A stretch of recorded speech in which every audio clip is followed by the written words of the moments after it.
नमस्कार दोस्तों, आज हम बात करेंगे मशहूर अभिनेत्री मनीषा कोइराला के बारे में, जिनका जन्म 16 अगस्त को नेपाल में हुआ था।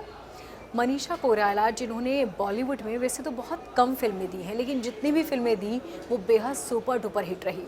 मनीषा कोइराला उन हीरोइन में आती है जिन्होंने जो अपनी पहली करियर की शुरुआत की, उनकी पहली ही फिल्म सुपर डुपर हिट हुई और उसके बाद एक उन्होंने कई सुपर हिट फिल्में दी। मनीषा कोइराला को अक्सर सादगी भरे किरदार दिए जाते थे क्योंकि कहा जाता था कि इमोशनल किरदार में वो बहुत अच्छी बखूबी निखर कर आएंगी। इसके अलावा आमिर खान के साथ भी उनकी जोड़ी बहुत पसंद की जाती थी। मनीषा कोइराला को भी आमिर खान के साथ काम करना बहुत ज़्यादा पसंद भी था। मनीषा कोइराला को बचपन से ही अभिनेत्री बनने का बड़ा शौक था। वो बचपन से ही अभिनेत्री बनना चाहती थी, लेकिन वो जिस परिवार से ताल्लुक़ रखती थी वो कोई साधारण परिवार नहीं था।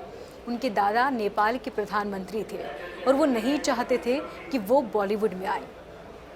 इसी के चलते उन्हें अपने परिवार को मनाने में बहुत मेहनत करनी पड़ी। मनीषा कहती हैं कि वैसे तो प्रधानमंत्री उनके दादा थे, लेकिन घर में दादी की बहुत चलती थी, यानी दादी अगर कुछ कह दे तो वो ज़रूर होता था।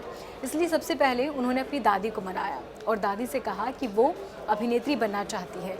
दादी ने इस बात के लिए हाँ भी कह दी, लेकिन परिवार में मसला तो था ही, क्योंकि उसके लिए उनको मुंबई जाना था। एक दिन उनका बर्थडे आया और उन्होंने अपनी माँ से कहा कि मुझे एक गिफ्ट चाहिए, क्या आप दोगी? मनीषा की माँ ने कहा कि वो जो मांगे उन्हें ज़रूर मिल जाएगा। तब उन्होंने कहा कि वो मुंबई जाना चाहती हैं और वहाँ किसी डायरेक्टर से मुलाकात करके वो दोबारा आ जाएगी। उनकी माँ ने उन्हें जाने दिया। वो मुंबई गई, डायरेक्टर से मिली और उसके बाद उन्हें फिल्में मिली। जब फिल्में मिली तब परिवार को हैरानी हुई कि अचानक से इतनी जल्दी फ़िल्मों में काम करने का उन्हें मौका मिल गया। लेकिन उसके बाद उन्होंने कई सुपरहिट फिल्में की और उसके बाद कभी मुड़कर नहीं देखा।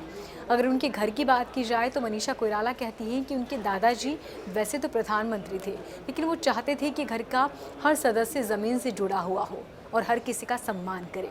यही वजह है कि वो सम्मान, वो चीज़ उनके अंदर भी है।